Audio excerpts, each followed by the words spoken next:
In contrast to the Motat tram line up in Auckland, the Wellington Tramway Museum is one that I haven't visited anywhere near as often. The WTM is located at Queen Elizabeth Park, around 45 kilometres from central Wellington and not far from State Highways 1 and 59. Unfortunately, you can only get to the museum by road as, although the Kapiti line runs right past QEP at Mackay's Crossing, the Matangi trains can't stop here.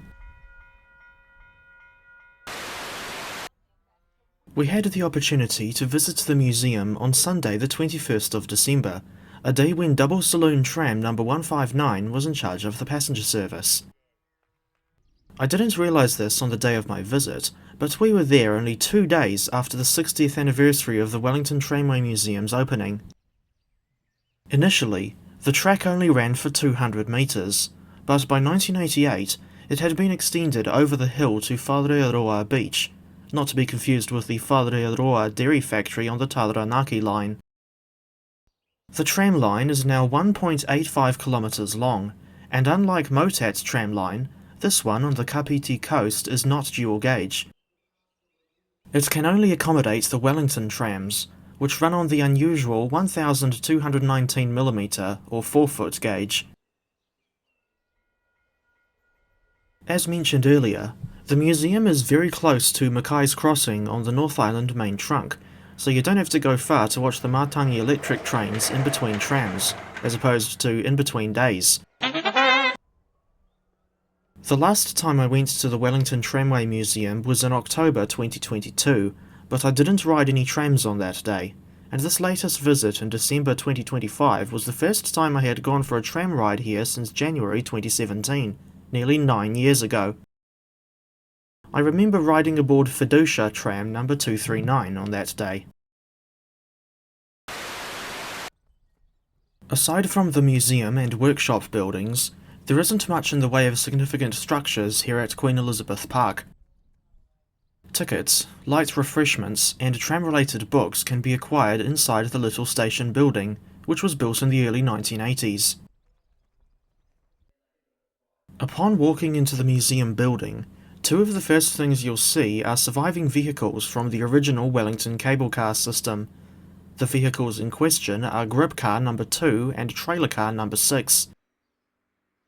Elsewhere, one could find combination tram number 17, or, if you're familiar with Mary Poppins, number 17 Cherry Tree Lane. Tram number 17 is a unique specimen originally built as a four-wheeler in 1904.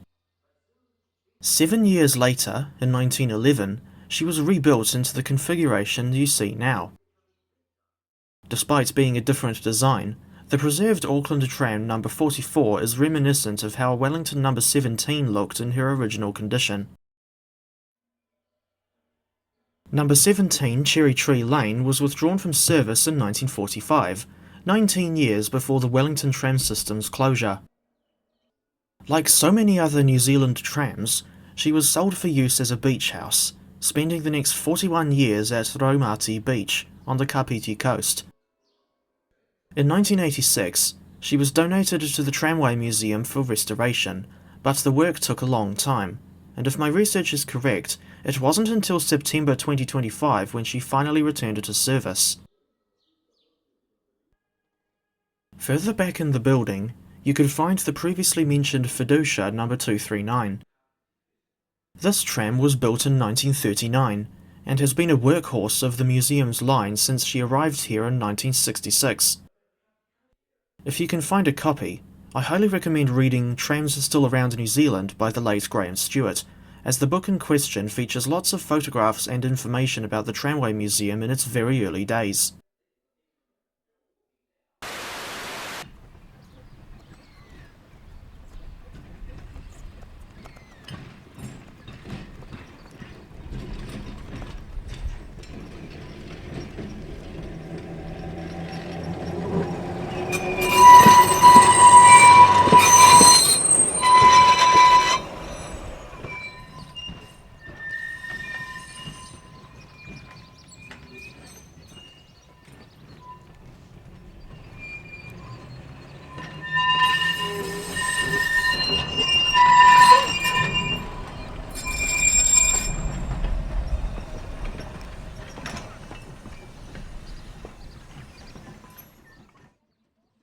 it was finally time to go for a ride aboard 159.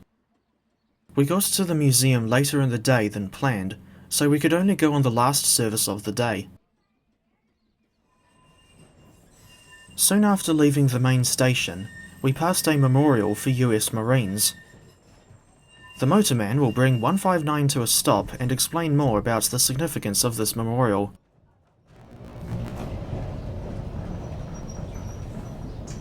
Okay folks, this whole area around here was the site of 3 military camps back in World War II. So there was about 15,000 soldiers stationed in the general vicinity. This area here was Camp Russell, which incorporated the tram barns as well, that area over there. There were just under 5,000 soldiers stationed here, living in those little green huts that you see over the left-hand side. And each of those huts housed about 4 soldiers. Wow. They were trying. Were they bunks? Yeah, I've actually looked inside one, to be honest. I would assume so. Yeah. Otherwise, it's very cosy. This is their last R&R and training before heading off to serve in the Pacific Theatre for the Battle of Taura. Yeah.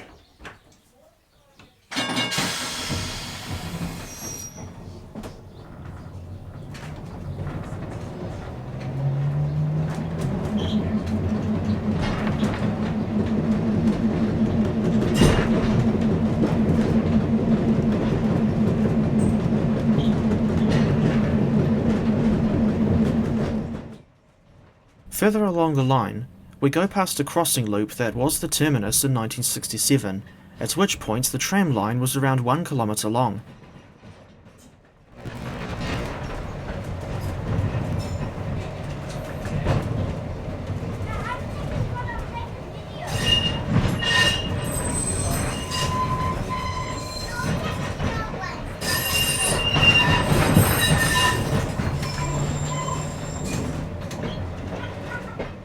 After climbing over the hill, we dropped down into the beach terminus, to which the line was extended in 1988.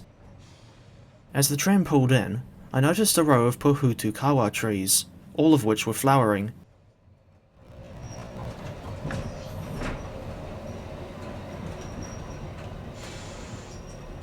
I can't stop! Right. Normally at this point I'd say feel free to go off and have a wander down the beach and come back, but this is the last tram, so no! But if you want to, look, I'll give you 2 minutes if you want to jump out in the street. Take that out up there. I'll get fixing the trams line. Electric wire.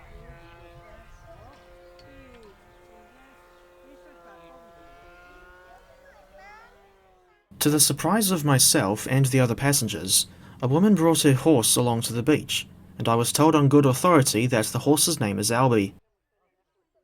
Eventually, it was time to say goodbye to the horse and return to Queen Elizabeth Park. Something I forgot to mention so far is the fact that, on running days, trams leave QEP every 30 minutes, and a one-way trip on this line takes around 7 minutes to complete.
Even though passenger services were over for the day, 159 still had to shunt over to the departure platform in order to access the barn.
This concludes my look at the Wellington Tramway Museum in December 2025.